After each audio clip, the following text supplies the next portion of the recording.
You're going to a convention, pumped, but unsure what to wear or what to commission from an artist once you get there.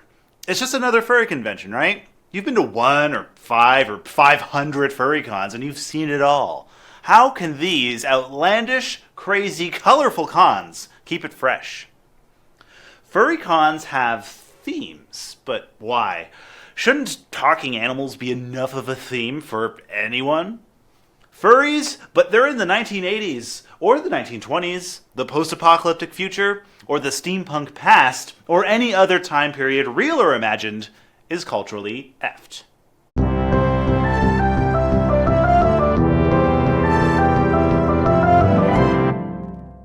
I am a sucker for a good theme. I like to host my own themed parties at home, even with matching decorations, snacks, and an outfit. Although I'll be lucky if even a couple of my party attendees take part. It's gotten to the point where I'm thrilled at anything above a 0% effort to engage with the silly theme. If a convention theme really speaks to me, I will go all out. I'll wear the appropriate t-shirts, I'll dress Rusty up in something that matches the theme. But we're already going to an event where cartoon animals have jumped from the page and screen into real life, cosplaying, dancing, and parading right in front of us. Why do cons have themes? First of all, a theme could tempt people into going to the con. If you're nervous about going to your first furry convention, but you love retro sci-fi, well, if you find out that that's the theme for this year's con, maybe that'll help you make the leap. The theme in this regard is like a bigger social icebreaker, and you can easily spot other attendees who are going all out for the theme of that event. A unique theme also helps differentiate one con from another in a year. All things being equal, you might not be very excited about going to a second furry con the same year. If they had the same theme, But if they both have themes you or your friends are stoked about, you're more likely to consider going. If your local Harry Potter themed furry con wasn't your style, or even the Harry Potter con itself wasn't your style, maybe travel to the next city over for their video game themed furry con. If you're a long-time con attendee, you'd be less inclined to hit up a convention again if you think you've seen it all. Having a theme can draw out different groups of friends, creators, and even non-furry outsiders like journalists and locals. You never know who you're going to meet when the face of a con changes radically from year to year. This brings us to our second point. Variety is the spice of life. And just like how you wouldn't want every fursona to be a fox, conventions are more interesting if they're unique. One way to achieve that is to give your con a good theme. If you're going to be a fox, be a vaporwave fox or a space fox. Themes help keep years from blending one into the next. While you might not remember if a friend met you at WoCon 2015 or 2016, it's easier to remember the convention as the steampunk year or the space opera year. I often forget what year my first furry convention was, but I do remember the theme. It was 2010, Camp Feral, and the theme was Feral the 13th. Fitting because it's at a summer camp and it was their 13th year. They built the theme into their regular events like their Predator and Prey, where a Jason-like fursuiter would insta-kill players. A creative way to build on what's otherwise already furry summer camp.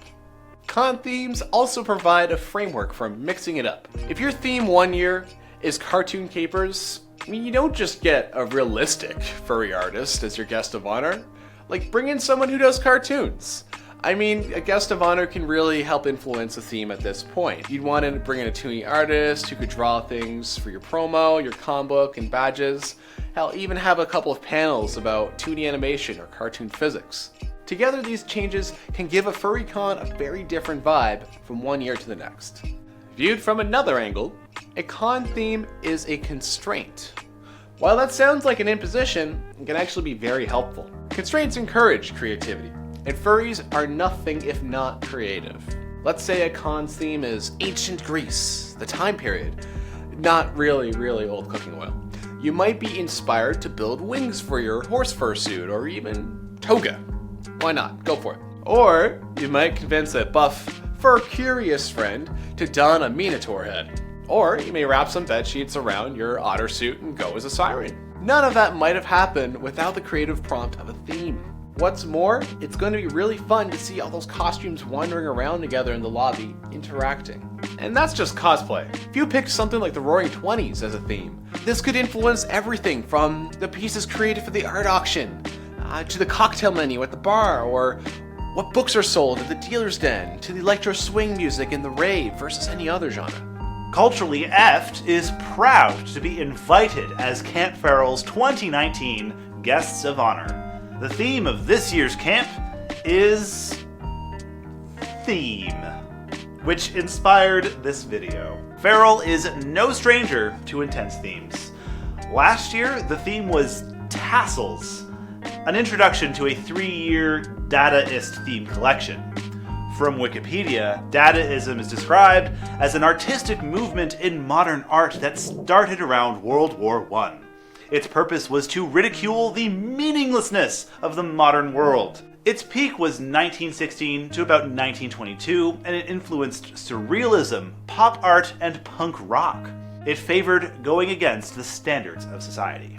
In a way, these are deconstructing what a con theme even does. While we didn't attend Camp Farrell 2018, we saw lots of build-up on social media. Tassel-themed badges, tassels for your fursuit, tassel-making workshops at the con. For a silly, simple theme, it was actually quite effective and a lot of fun. But it goes against what you would think of for most other con themes. For the theme, campers are encouraged to BYO theme and adopt your very own theme sona. Rather than being lol random, theme gives us an opportunity to dive into the surrealism of dressing up as animals in the middle of the forest. Or screw it, give in to the random and play your con theme like a jumbled card game mixing the decks of Cards Against Humanity, Magic the Gathering, and Uno, and see what you end up with. I don't know, what are themes? Well, themes are like costumes or cosplay, but for the convention itself. Themes are like costumes or cosplay for the convention itself. It gives the con a different personality and lets everyone be on the same page.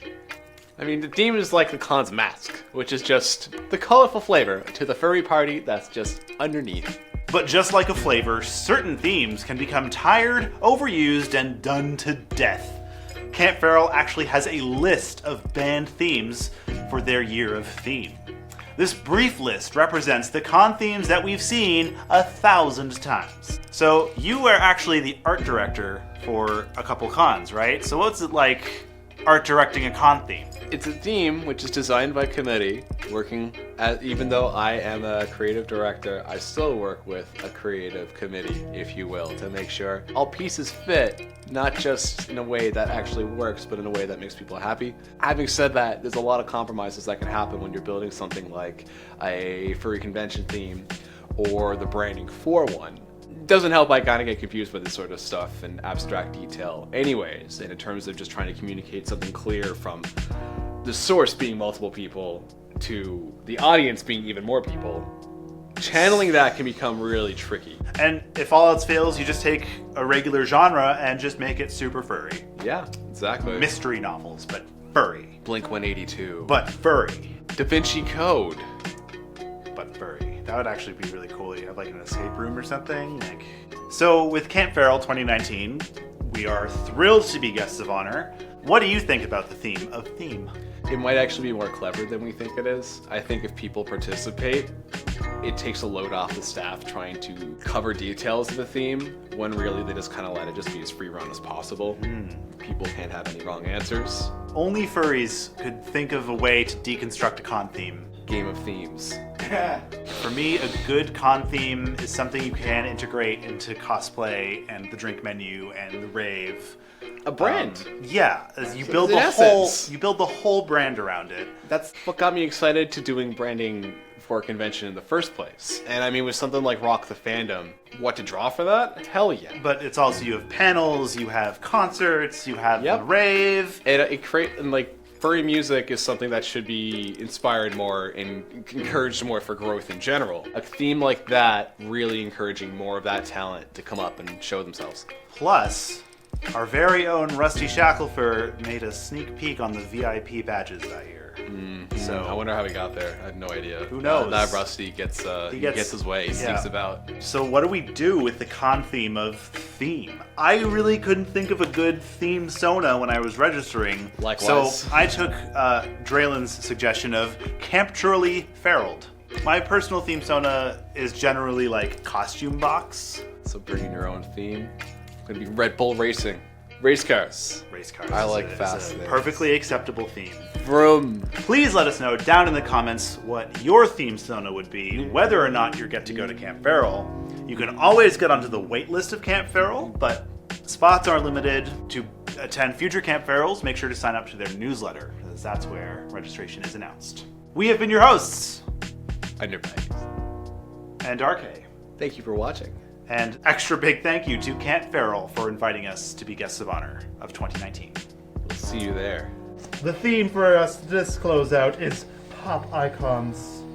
Let's do the time warp again and rewatch that episode. And these are our wonderful fans. For just $1 a minute, you can be on the phone with me, Rusty Shacklefur. And unfortunately, Tauntauns were harmed in the filming of that episode of Culturally Apt. If you still have too much capitalist money, please consider spending it on Culturally Apt merchandise.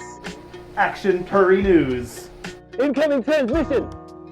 7 hot tips on how you can Raider-proof your ride in this desert apocalypse. I'm eating sand. Can you help me there? 5 ways to prepare your sand. Oh, that's good. Every 10 minutes, a Tauntaun is gutted so someone can stay warm. Oh boy. And if you fall asleep, you can always hit the notification bell, and you'll be alerted when there's a new video. Why don't we make that a science fiction double feature and watch 2 episodes of Culturally Apt, like this one right here. And become a fan.